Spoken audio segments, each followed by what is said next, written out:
ഒരു സാധാരണ തിയേറ്ററിൽ പോകുന്നു, നിങ്ങൾ കുറെ നടന്മാരും നടികളും വരുന്നു, ആവശ്യം പോലെ ആവശ്യമുള്ളവരെ ഷൂട്ട് ചെയ്യുന്നു, കുഴപ്പമില്ല.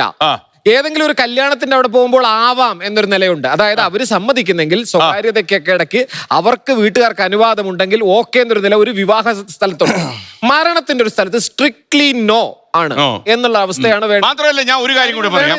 ഇതിപ്പോ ഇവിടെ സംഭവിച്ചത് ഇതുപോലെ ഈ സ്ഥലം സ്പേസ് കുറഞ്ഞ സ്ഥലത്തൊക്കെ ഇനിയും സംഭവിച്ചെന്ന് വരും. തീർച്ചയായിട്ടും കാര്യം ആൾക്കാരുടെ എല്ലാം കൂടെ 4.5 കോടി മൊബൈൽ ഫോൺ കേരളത്തിലുണ്ട്. അതുകൊണ്ട് തന്നെ വീഡിയോഗ്രാഫേഴ്സ് ആയി മാറിയിട്ടുണ്ട് അവർ. ഫോട്ടോ അതൊക്കെ നല്ലത് തന്നെ. അവർ ഒരുപാട് ആക്സിഡന്റ്സ് റിപ്പോർട്ട് ചെയ്യാറുണ്ട്, മനുഷ്യർക്ക് പറ്റുന്ന ദുഃഖം നിറക്ക് എല്ലാം പറയാറുണ്ട്, തെരുവുനായ ശല്യം എല്ലാം അവരുടെ കണ്ടന്റിലൂടെയാണ് എത്തുന്നത്. പക്ഷെ അങ്ങനെ ആയിരിക്കെ തന്നെ മരണത്തിൽ ഇത് വേണ്ട എന്ന് നമുക്ക് തീരുമാനിക്കാൻ പറ്റണം. അതൊരു ഔചിത്യ ബോധമാണ്. നമ്മളുടെ വീട്ടിലും ദുഃഖങ്ങളുണ്ടാവും.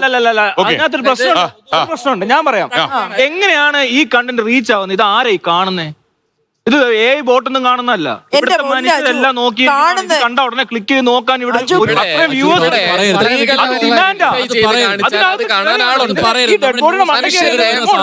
നമ്മൾ കൊടുക്കുന്നുണ്ടല്ലേ കാണുന്നത്. അല്ല ഒന്ന് പറഞ്ഞോട്ടെ,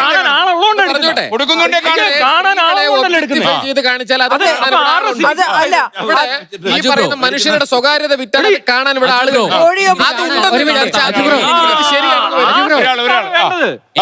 ഉപയോഗിക്കുന്നവർക്ക് എല്ലാ സെൻസ് വേണം. എനിക്ക് നിങ്ങളുടെ കോണ്ടന്റ് കാണാൻ താല്പര്യമില്ലെങ്കിൽ എന്റെ ന്യൂസ് ഫീഡ് കയറി വന്നാൽ ഞാൻ ചിലപ്പോൾ നോക്കി പോകും.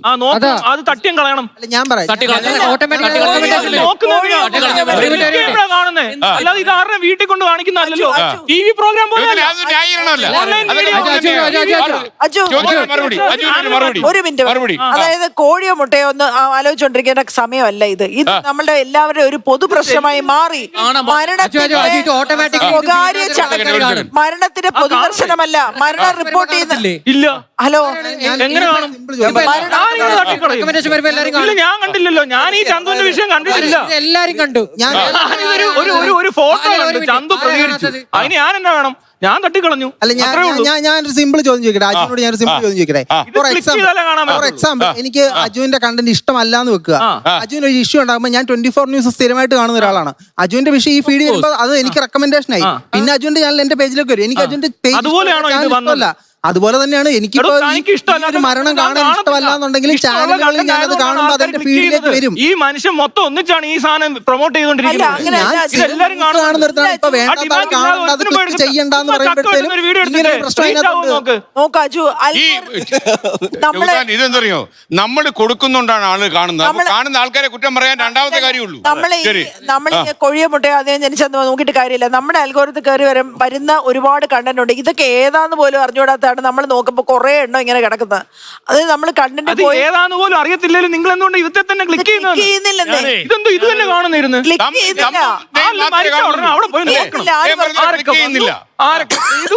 ഇത് ആരുടെ കുഴപ്പമാണ്?